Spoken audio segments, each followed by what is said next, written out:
Hello les amis, voulez-vous savoir quelle sorte d'allergie il existe? Eh bien, je vais vous dire, il y en a trois principaux. Alors, le numéro un, c'est tout ce qui est allergie alimentaire. Donc là, il s'agit d'une allergie que quand on ingère un aliment, donc il traverse le système digestif, et puis au niveau de l'intestin, eh bien, les molécules passent dans le sang.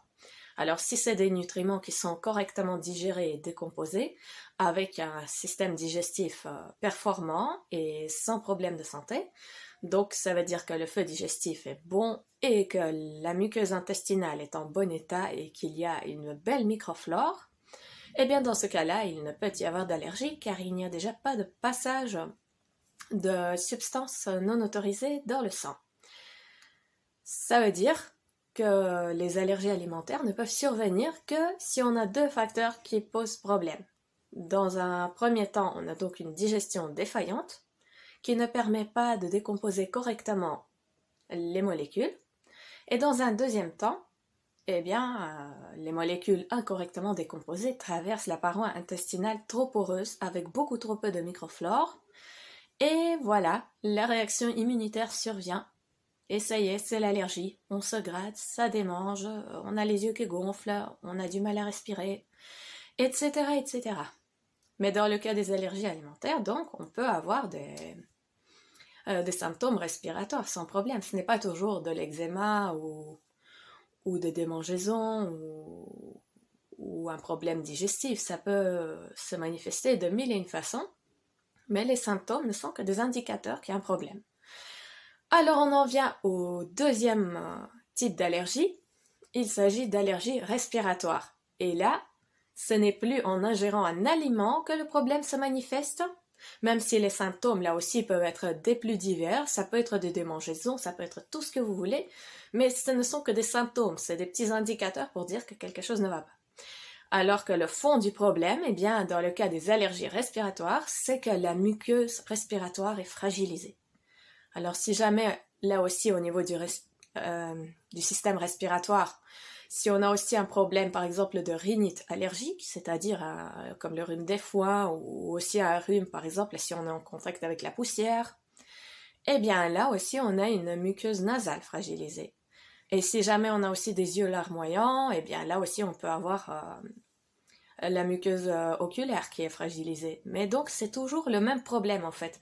Il peut y avoir plusieurs types d'allergies, il peut y avoir plusieurs types de symptômes, mais le fond du problème est le même. C'est le microbiote déséquilibré.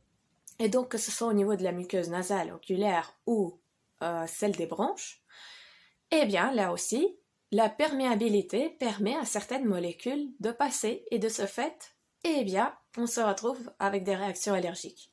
Souvent, pour les allergies respiratoires, il s'agit d'asthme ou de laryngite striduleuse, mais on peut très bien avoir d'autres types de réactions allergiques, comme de démangeaisons, qui accompagnent le phénomène. Et donc voilà, on se retrouve de retour avec des symptômes désagréables, mais pourquoi? Parce que la muqueuse est faible. Et donc, qu'est-ce qu'on a comme solution? Eh bien, de corriger le terrain, de permettre aux muqueuses de se réparer. C'est ça la vraie solution en fait. Quel que soit le type de symptômes que vous avez, quel que soit le type d'allergie que vous avez, il faut corriger le terrain, il faut permettre à l'organisme de se régénérer, de réparer les muqueuses et d'en prendre soin pour ne plus que ça recommence. Et on en vient au troisième type d'allergie. Et bien là, il s'agit d'allergies de contact, donc des allergies cutanées. Et là, il suffit simplement que telle ou telle substance soit en contact avec la peau. Eh bien, par exemple, ça peut être le latex, ça peut être aussi le nickel, par exemple les boutons de jean qui sont en contact avec la peau. Eh bien, chez certaines personnes, après, ça fait des boutons. En général, pour tout ce qui est allergie cutanée, la plupart du temps, il s'agit soit de rougeur, de démangeaisons ou encore de petits gonflements. Là, en général, le problème se manifeste bien au niveau de la peau, dans la zone du contact. On peut aussi avoir des allergies de contact à certaines substances, des produits ménagers. Enfin, le problème reste encore et toujours le même. La microflore, on n'en prend pas bien soin. Elle est mise à mal avec de l'eau de ville qui est remplie de substances bizarres. Ensuite, avec quoi d'autre? Eh bien, les produits tout ce qui est produits cosmétiques et des produits de douche et de bain, vous avez déjà regardé ce qu'il y a sur les étiquettes? C'est assez terrible.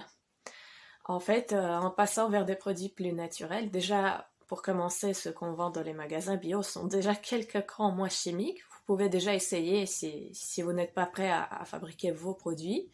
Sinon, il existe des livres excellents pour pouvoir produire soi-même ces produits de soins, ces produits de beauté. Mais en fait, la salle de bain doit devenir en gros une filiale de la cuisine.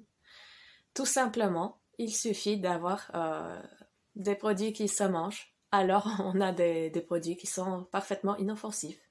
Bah, sauf si on mange chimique et industriel.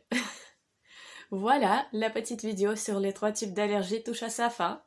Je vous dis à bientôt pour une nouvelle vidéo. Bien sûr, partagez un maximum parce que ça peut aider beaucoup de personnes. Il y a de plus en plus d'allergiques et vous leur rendrez un grand service en partageant cette vidéo car ils pourront mieux comprendre le phénomène des allergies.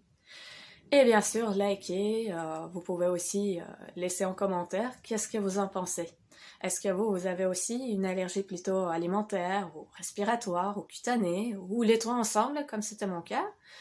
Avant que je ne régénère mon organisme?